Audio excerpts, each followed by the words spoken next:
நண்பர்களே, உற்று கேளுங்கள். சில காயங்கள் உடம்பில் வெளியே தெரியும், ஆனால் சில காயங்கள் ஆத்மாவை மட்டும் பாதிக்கும். நாம் எப்போதும் நட்சத்திரங்களை பார்த்தால் ஒரு வேட்டைக்காரனை பார்த்தோம். சத்தமில்லாத, சக்தி வாய்ந்த, கொல்லுவதையே கடமையாக கொண்ட ஒரு கடவுளை பார்த்தோம். ஆனால் அந்த கடவுள் ஒரு நாள் இரத்தத்தை பார்த்தால், தன் இனத்தால் அவன் வெளியேற்றப்பட்டால். இந்த படம் பிரேடேட்டர் பேட்லேண்ட்ஸ் என்பது வேட்டையை பற்றிய கதை இல்லை. அது டெட் என்ற அந்த இளைய பிரேடேட்டரின் துரத்துதல் மற்றும் அவமானத்தை பற்றிய கதை. தயக்கம் ஒரு பலவீனம் என்று சொல்லி தன் சமூகத்தால் நிராகரிக்கப்பட்டவன். இந்த படம் பாக்ஸ் ஆபீஸில் சாதனை படைத்தது ஏன் தெரியுமா? ஏனென்றால் அது வெறும் சண்டையில்லை, அது அழகு நிறைந்த ஒரு சோகம். அவர்கள் இரத்தத்தை தேடி வந்தார்கள், ஆனால் அவர்களுக்கு கிடைத்தது உணர்ச்சி மிக்க ஒரு கவிதை. அந்த ஜென்னா என்ற பாலைவனம் வெறும் இடமில்லை, அது ஒரு நரகத்தின் சோதனை கூடம். சிவப்பு மணலும் வினோதமான செடிகளும் கொண்ட அந்த பூமியில் டெக்கின் மனதின் நிலையும் அதே போல வறண்டு கிடக்கிறது. இயக்குனர் டிராக்டன்பர்க் கேமராவால் சண்டையை மட்டும் பார்க்கவில்லை, டெக்கின் துயரத்தையும் பார்க்கிறார். டெக் ஒரு குறிக்கோளுடன் அங்கே இருக்கிறான். அழிக்கவே முடியாத காலிஸ்க் என்ற மிருகத்தை கொன்று தன் சகோதரனின் கௌரவத்தை மீட்டெடுக்க வேண்டும். இது அவனுக்கு ஒரு விளையாட்டு இல்லை, இது பிராயச்சித்தம். அங்கேதான் தியா வருகிறாள்.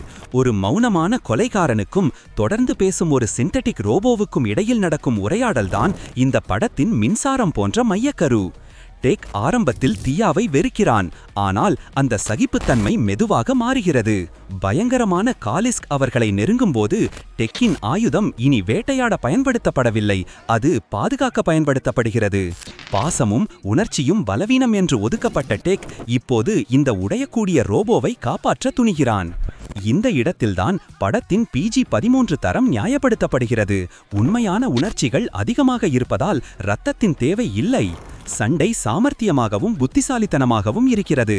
அவன் பாலைவனத்தின் தாவரங்களை பயன்படுத்துகிறான். டெக் ஒரு புதிய பாதையை உருவாக்குகிறான்.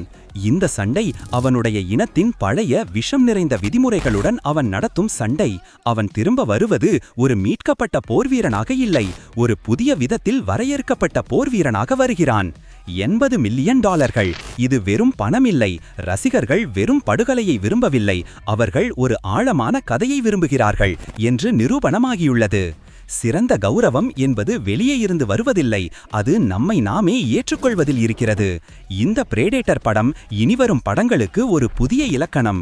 இனிமேல் நாம் அந்த வேட்டைக்காரனின் பற்களை மட்டும் பார்க்க மாட்டோம், அந்த முகமூடிக்கு பின்னால் இருக்கும் அவன் கண்களையும் பார்ப்போம். வேட்டை முடிந்தது, புதிய சகாப்தம் ஆரம்பம்.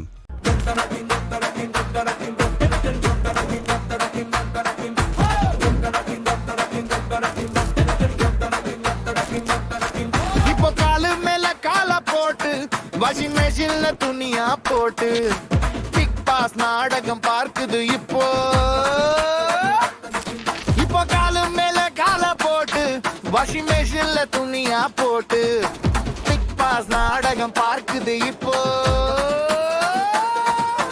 அப்பதான் இப்போதான் நாங்க எப்போதும் பாட மாட்டோம் தப்பா, நாங்க எப்போதும் பாட மாட்டோம் பட்டா.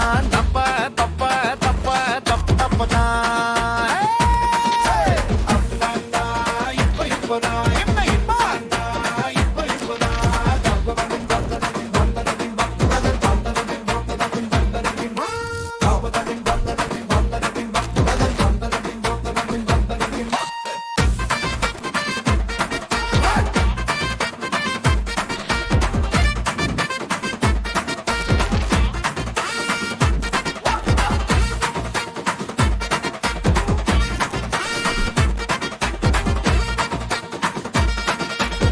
மனிடம் பேசும்போது அக்கம் பக்கம் பார்த்து பார்த்து பயந்து பயந்து பேசும் பெண்கள். அப்போ மாமனிடம் பேசும்போது அக்கம் பக்கம் பார்த்து பார்த்து பயந்து பயந்து பேசும் பெண்கள். அப்போ இப்போ சாம்சங் வாங்கி ரெண்டு உள்ள போட்டு உமா உமா கொடுக்குறாங்க. இப்போ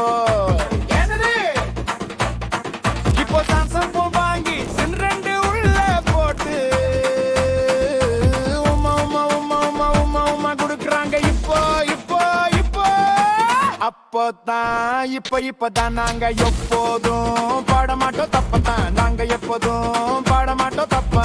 தப்பு தப்பு தப்பு தப்பு தப்பதான்.